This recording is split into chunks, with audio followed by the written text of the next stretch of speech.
What is up, everybody, and welcome back to another episode of 5 cool mods for Skyrim Special Edition. So we do have a very special episode today, just because there's a lot of cool mods. Nothing super special other than the 5 mods I'm showing you today. I think are all really just worth a download. Definitely some more unique ones than we usually get, and all around just going to be a good, solid episode. With all that being said, if you guys do enjoy the series, I really encourage you guys to consider subscribing. But with that, let's just jump right into it.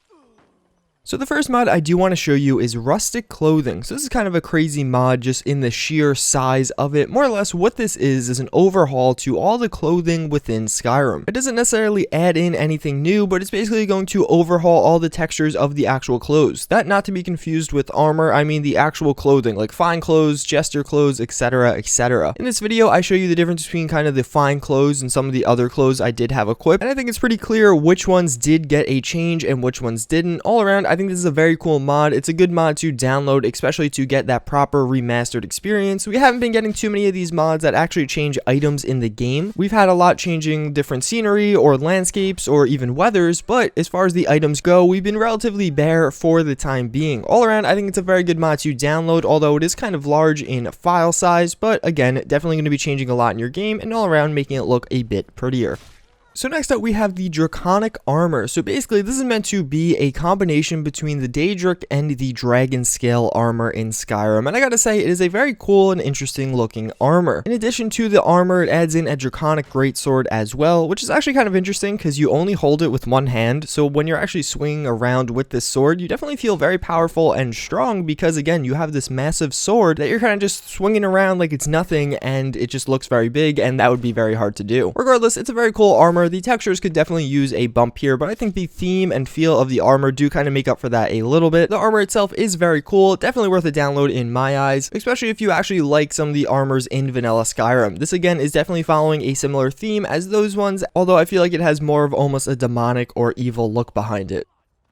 This mod's fucking awesome. So basically what unique Magicka Sabers does is add in lightsabers into Skyrim. Basically, if you want to say the lore friendly way this is added in, if you actually look at these individual sabers, you have a crystal at kind of the base there. So it's meant to be manipulating your magical powers and that crystal to create the saber that has the same sound effects as a lightsaber. So this mod is a ton of fun to use. There's a lot of little details here and there. When you're actually holding these sabers, there'll be little heat effects coming off of them. When you slash at enemies, you'll sometimes get a little burn mark on their armor or chest or something like that. There are swing sound effects, there are weapon draw sound effects, as well as this actually adds in a ton of different sabers. You obviously have a bunch of different colors, but on top of that, all of them have one-hand or two-handed options, and then even beyond that, you have a bunch of custom sabers. So in this video, I'm using Darth Maul's saber as well as Yoda's saber, but you also have a ton of different ones, even some of the more obscure characters that maybe only appeared in like one of the anime TV shows or something like that. All around, it's a very cool mod, definitely very powerful for the Skyrim world, but I feel like the lore friendly way that you do get it almost makes it justified, and I could see how this could work in the game even though it seems outlandish at first.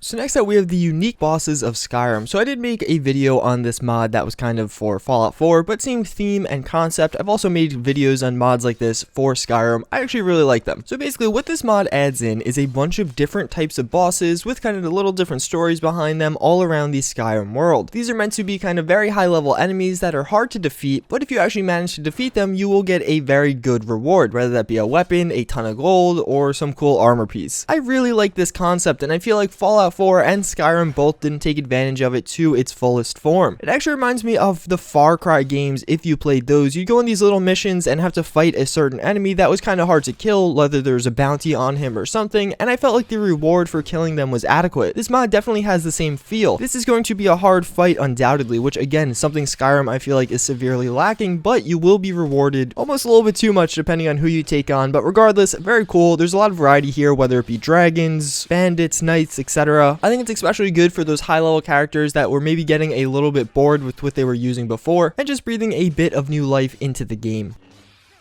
So up next we do have Celes Nightingale. So this is basically going to add in an armor kind of platform, I guess is the best way to describe it. It is a bunch of different armor pieces situated around this common theme, as well as 4 different weapons. All these are extremely high quality, and again following the same theme. It is very evident that this is geared towards female characters, so if you're a male character, probably not going to be one you look to download. Regardless, it is a very cool mod. I really like the dark kind of theme behind it. And on top of that, there are a lot of different options. So there's a bunch of different hoods, a bunch of different armor pieces. You could have different piercings for your character, or if you don't want any of that, you don't have to. You could actually go a slooty way and a non-slooty way, or really, I guess, a less slooty way, depending on how revealing you want the different armors to be. On top of that, again, it does add in 4 different weapons, those being a bow, a crossbow, a relatively small dagger, and kind of this weird sword thing. I don't really know what you want to call that. All around, a very cool armor. It's pretty expansive, and honestly, it's a ton of fun to use. That's gonna pretty much wrap it up for this episode of 5 cool mods, though. I hope you guys are enjoying your week. I know a lot of people are probably getting off today, as in your vacation, or rather long weekend is starting today. So hopefully you guys enjoy it. I should be posting content all throughout the vacation or week, so hopefully you'll find some cool mods to download. I'm gonna try and do something a little bit special for Friday, so we'll see what happens then. But as always, again, I thank you guys for watching, and I do hope to see you all next time. Later.